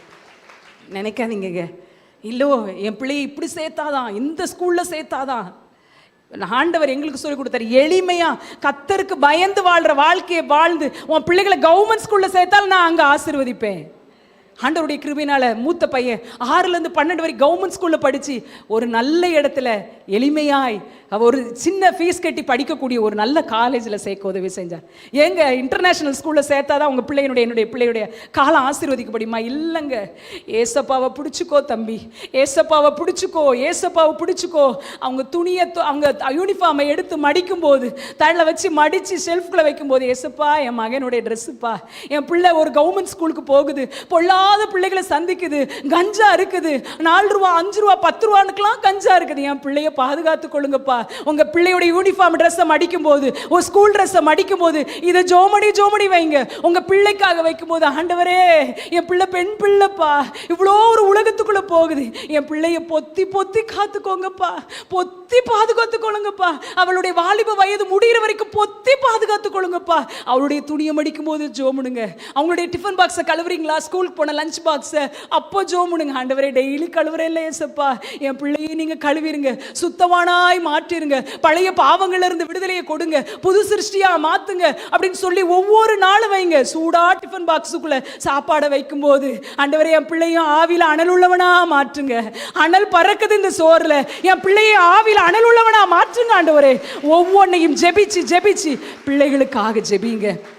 எனக்கு ஒரு நல்ல தாயை தெரியும். அவங்க சொல்லுவாங்க, மகன் ஸ்கூல் டேஸ் படிக்கும்போது காலையிலே 5 மணிக்கு ஜெபத்துக்கு முடிச்ச உடனே மகன் இருக்கிற கட்டில்கிட்ட வருவாங்களா, கட்டில்கிட்ட வந்து ஜோமுவாங்களா, ஆண்டவரே என் பிள்ளை எகிப்தில் இருந்தாலும் யோசேப்பா இருக்கணும், பாபிலோன்ல இருந்தாலும் தானியேலா இருக்கணும்ப்பா, ஆகா அரண்மனையில் இருந்தாலும் அவன் ஒரு ஒபதியாவா இருக்கணும் ஆண்டவரே. இந்த 3 லைனையும் சொல்லி அவன் நெற்றியில் ஒரு சிலுவை போட்டுட்டு அவங்க ப்ரேயர் போவாங்களாம். மகா கிட்ட வருவாங்களா, ஏசப்பா என் பிள்ளை என்ன மாதிரி தான் இருக்குது சுவாமி, ஆண்டவரே உண்மை தேடுறதுக்கு ரொம்ப ஆர்வம் இருக்குதான்னு எனக்கு தெரியலப்பா, இந்த பொல்லாத உலகத்துல அவ தப்பிச்சிருவாளான்னு தெரியலப்பா, பாவமான உலக சுவாமி, யாரையும் நம்பி மோசம் போயிடக்கூடாது, என் பிள்ளைய உங்க கரத்தை கொண்டு மூடிருங்கப்பா, பொத்தி பாதுகாத்து கொள்ளுங்கப்பா. ஜோமணி ஒரு சிலுவை போடுவாங்களாம். இன்னைக்கு ஆண்டவர் நமக்கு சொல்லி கொடுக்கிறார், உன் பிள்ளைகளுக்காக அழுது ஜெபி மகளே. பிள்ளைகளுடைய காரியத்தை அங்கங்க சொல்லி திரிய வேண்டாம், பிள்ளைகளுக்காக ஜெபிக்கணும். தேவன் எதிர்பார்க்கிற காரியம், நீங்களும் நானும் யுத்த வீரர்களா, நம்முடைய குடும்பத்துக்காக ஜெபிக்கிற யுத்த ஜெபம் செய்கிறவர்களா நம்மளை மாற்றணும்னு ஆண்டவர் விரும்புகிறார்.